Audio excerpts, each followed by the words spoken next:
بہت سارے senior citizen جن کی ایج 60+ ہے، یہ جب بھی کسی جگہ بیٹھتے ہیں، یعنی 5-4 بندے اس ایج کے بیٹھ جاتے ہیں، تو اس وقت یہ موجودہ زمانے کو برا بھلا کہنا شروع کر دیتے ہیں،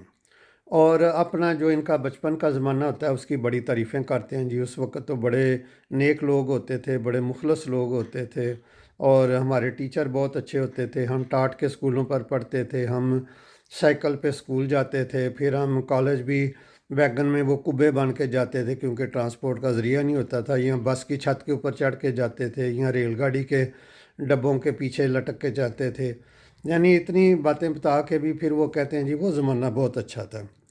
اب اس کے ساتھ ہی پھر وہ جب موجودہ زمانے کی برائیاں کرتے ہیں تو پھر یہ بھی کہتے ہیں میری بیوی بہت اچھی نہیں ہے، یہ ٹھیک نہیں ہے، میری اولاد ٹھیک نہیں ہے، میری ماں بہت اچھی تھی، میری ماں کے کھانے بہت اچھے تھے، اس کا پراٹھا بہت اچھا تھا، میری نانی بہت اچھی تھی، میرا ماموں بہت اچھا تھا۔ تو پھر یہ ان کی تعریفیں بیان کرنا شروع کر دیتے ہیں۔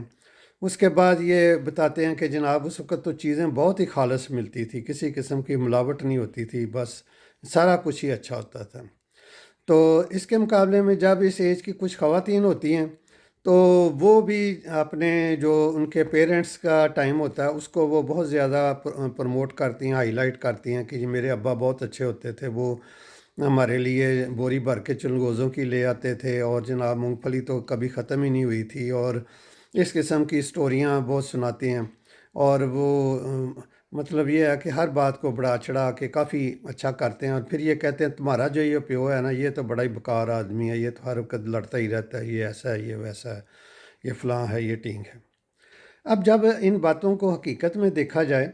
تو جس زمانے کی یہ بات کر رہے ہیں اس زمانے میں تو آٹا لائنوں میں ملتا تھا، راشن ڈپو بنے ہوتے تھے، ہر فیملی کا ایک کارڈ بنا ہوتا تھا، اور فیملی کے ممبرز کے حساب سے 5 کلو یا میکسیمم 10 کلو آٹا ہفتے کا ملتا تھا۔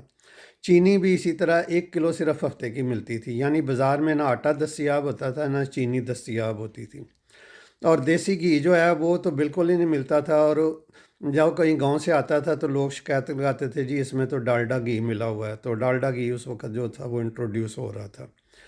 اور کمیونیکیشن کے وسائل ہوتے ہی نہیں تھے، یعنی لوگ ویگنوں میں کبے بن کے یا بسوں کی چھتوں پہ چڑھ کے یا اس قسم کی چیزوں پہ سواریاں کرتے تھے، اور یہ سارے یہ کام کرتے تھے، اور اس کی وہ اتنی تعریفیں بیان کر رہے ہوتے ہیں کہ کمال کر دیتے ہیں۔ تو اب یہ دیکھا یہ جائے کہ آج کی ڈیٹ میں یہ جو ہوتا ہے اپنا جو چیزیں ان کو موجود ہوتی ہیں، یعنی ایسے لوگ جو فارچونر میں سفر کر رہے ہوتے ہیں، یہ جن کی میں بات کر رہا ہوں، یا ان کے پاس بڑی بڑی گاڑیاں، بڑے بڑے بنگلے ہیں، ان کی یہ تعریف نہیں کرتے، نہیں جی یہاں وہ سکون نہیں ہے جو وہ گاؤں کے جا کے جنگل میں کسی حویلی میں بیٹھ کے جناب ہم گنے چوستے تھے تو بڑا سکون ملتا تھا۔ تو جب یہ گھر میں باتیں کرتے تو اس کا اثر صرف ان پر نہیں رہتا، بلکہ ان کی اولاد بھی کنفیوز ہو جاتی ہے، کیونکہ اولاد کے سامنے ماں جو ہوتی ہے وہ باپ کی برائیاں بیان کر رہی ہوتی ہے لیکن اپنے باپ کی تعریف کر رہی ہوتی ہے۔ اسی طرح جو باپ ہوتا ہے وہ اپنی ماں کی تعریف کر رہا ہوتا ہے، جبکہ بچوں کے سامنے جو اس کی بیوی ہے یعنی اس کی اپنی بیوی ہے، بچوں کی ماں ہے، اور بچوں کے سامنے اپنی بیوی کی برائیاں بیان کر رہا ہوتا ہے۔ اب بچے جو ہوتے ہیں ان کے سامنے یہ کنفیوژن آ جاتی ہے کہ ماں کہتی ہے پیو ٹھیک نہیں ہے، پیو کہتا ہے ماں ٹھیک نہیں ہے، لہٰذا وہ پھر یہ سمجھتے ہیں کہ یہ دونوں ٹھیک نہیں ہیں، لہٰذا وہ ان کی بات نہیں مانتے، ان کو اہمیت نہیں دیتے، پھر یہ اور شور مچاتے ہیں کہ جناب ہماری اولاد تو ہماری بات نہیں سنتی، ہمیں لفٹ ہی نہیں کراتی، ہم تو اپنے ابے کے بڑے تابع دار تھے، یہ تو ہمیں یہ نہیں کرتے، وہ نہیں کرتے۔ تو یہ بیسیکلی ہم انکانشیسلی بچوں کے ذہن میں ایسے پروگرامنگ کر دیتے ہیں جس کے ذریعے ہم ماں باپ خود ایک دوسرے کے متعلق بچوں کے ذہن میں نفرت ڈال دیتے ہیں، یعنی بچوں کو بتا دیتے ہیں کہ جی ایک تو یہ موجودہ زمانہ ٹھیک نہیں ہے، ایک تو آج کل کے ٹیچر مخلص نہیں ہیں، یہ سارے لالچی ہیں، یہ سارے پیسے بنانے کے لیے اکٹھے ہوئے ہیں،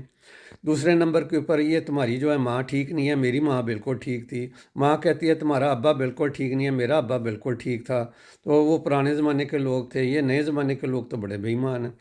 تو اس طرح کر کے ہم بچوں کے ذہن میں ایسا کنفیوژن ڈال دیتے ہیں کہ وہ نہ ہماری بات سنتے ہیں نہ کسی اور کی بات سنتے ہیں، ان کو بس پھر سوشل میڈیا سکرول کرتے رہتے ہیں، جو کہ بات سمجھ میں آتی ہے وہ بس اس میں ہی لائی لنگڑ پھرتے رہتے ہیں۔ تو اس لیے ہمیں شکر گزاری کا رویہ اختیار کرنا چاہیے کہ موجودہ زمانے میں اتنی اچھی سہولتیں موجود ہیں،